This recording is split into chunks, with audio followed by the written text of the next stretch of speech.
I know that I've been called by the Lord, but I also believe that God doesn't just love me. I believe that He loves everybody and it's His will for everyone to be saved.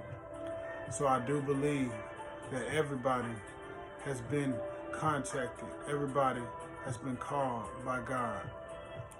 And I don't believe this is the audible voice of God or anything that you would even notice outside of your regular day if you weren't already sensitive to the Word of God, if you weren't already sensitive of the moves of God.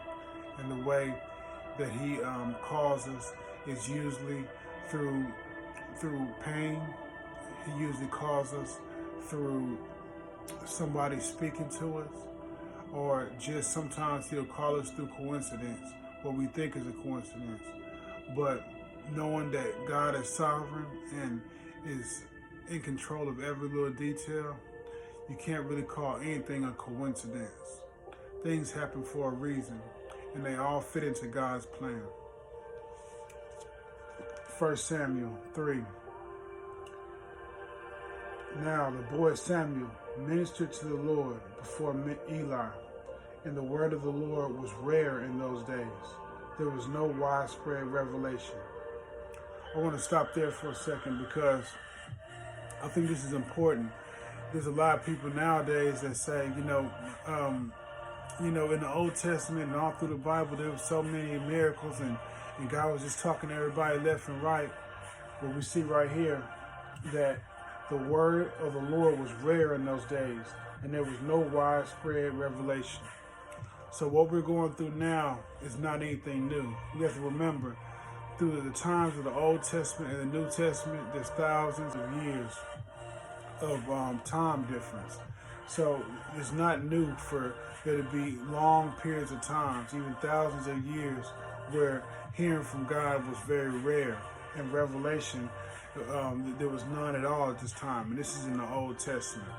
So when you hear a lot of these people stepping up, they're on YouTube and a lot of preachers talking about God told me this and God told me that, and they have these specific messages that seem to have come from God. Trust me, they're not from God.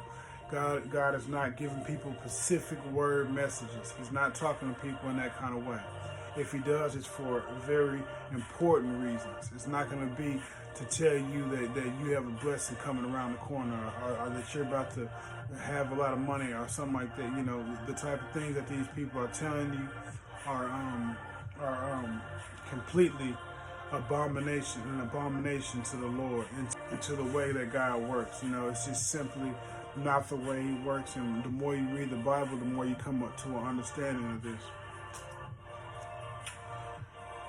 All right, 1 Samuel 3 and 2.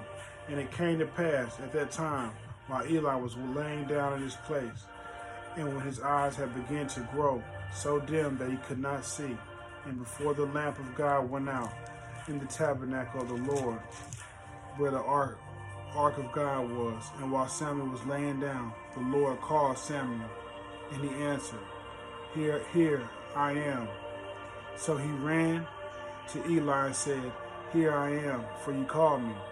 And he said, I did not call you. Lie down again. And he went to lay down. Then the Lord called yet again, Samuel. So Samuel rose and went to Eli and said, Here I am, for you called me. He answered, I did not call you, my son. Lie down again. Now Samuel did not yet know the Lord, nor was the word of the Lord yet revealed to him. And the Lord called Samuel again the third time. So he rose and went to Eli and said, Here I am, for you did call me. Then Eli perceived that the Lord had called the boy. Therefore Eli said to Samuel, Go, lie down, and it shall be, if he calls you, that you must say, Speak, Lord, for your servant hears. So Samuel went to lay down in his place. You see here that Samuel was called 3 times by God and didn't know who it was that called him. And I can kind of relate with Samuel. And I'm going to tell you 2 different times where God called me and I didn't recognize it was Him. but he was calling me. He's been calling me. When I was about 17, I remember I used to steal these pills that were called core, seed, and cough and cold. There were some cold pills. And I found out through some friends that if you pop a large amount of them, that will get you high. So it's something I used to do a lot. We'd go steal them from the store, and I would take sometimes 30, 40 pills at a time. I would really take large amounts to get this effect. I think I started maybe small with 15, but the more I would take them, the more I would want to take more.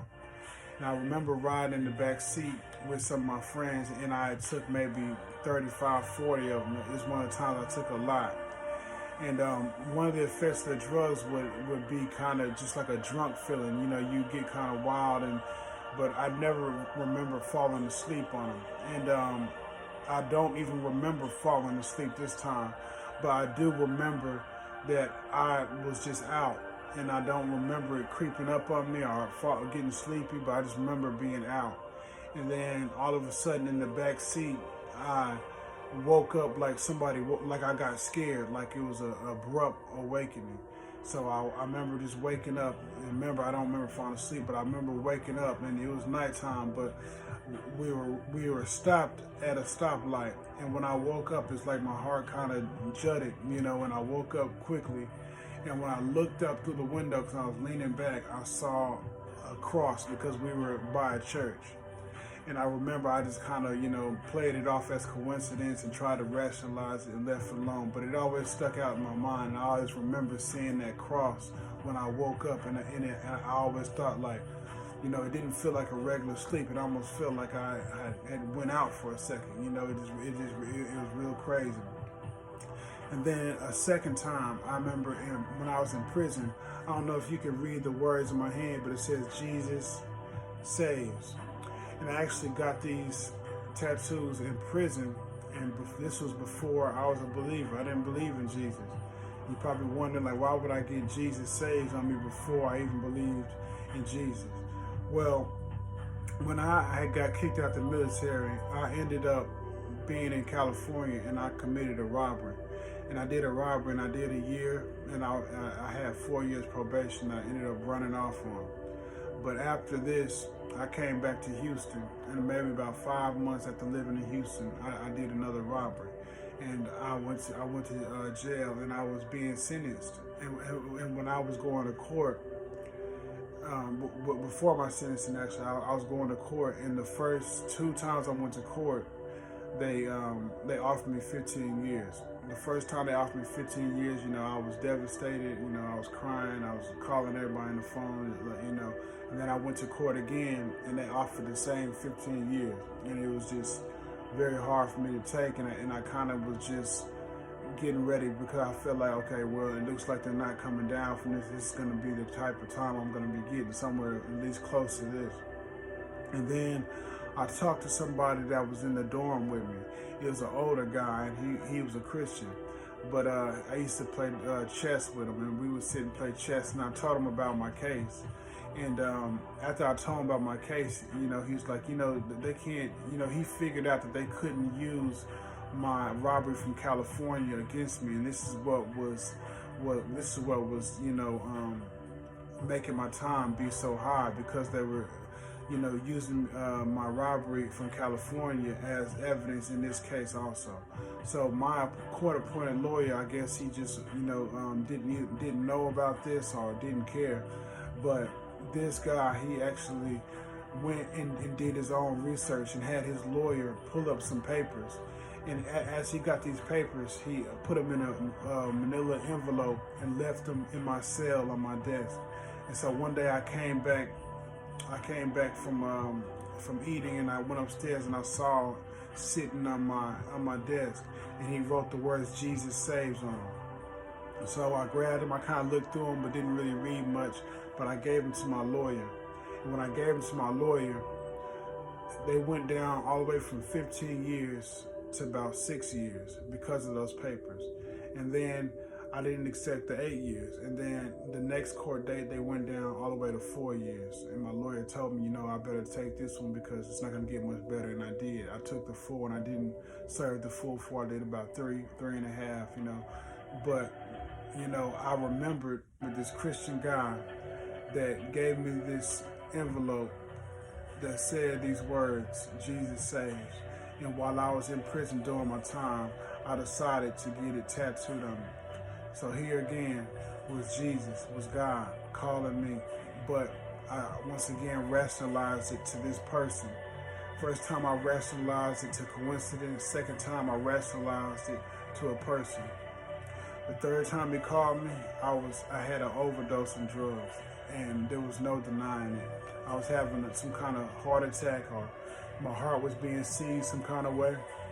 And instead of trying to call the police or trying to call the ambulance, something in me knew that it was because of my sin. It was because of the life I was living.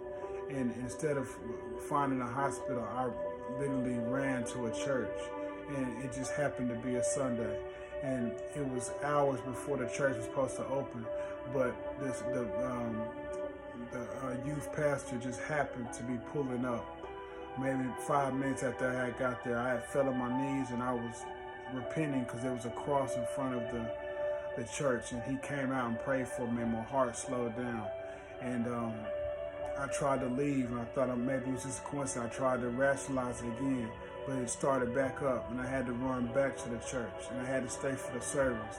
And it wouldn't stop during the whole service until almost the end, to even confirm even deeper that this was God getting my attention, and he wouldn't let me go this time. And ever since then, I've been seeking God even further and further. I've been looking at his word, and he's been perfecting me more and more. The sanctification process has started because the belief is now real, and I've accepted it, and I've repented. So my question is to you is, how many times has God tried to call you? How many times has he tried to get your attention? How many times have you put things off to coincidence? How many times have you almost gotten a wreck and barely made it by? And somebody came and told you a message that just applied to your life so much, but you just said it was a coincidence, or it was just that person. Or when you needed help, somebody was right there, right on time. But instead of saying that was God, you said it was a person. Samuel, it took him 3 times. Me, it took me 3 times. I don't think everybody's going to have that choice. Answer the call, because Jesus is calling you, and he's trying to get your attention. It's something to think about. Do take good care of yourself.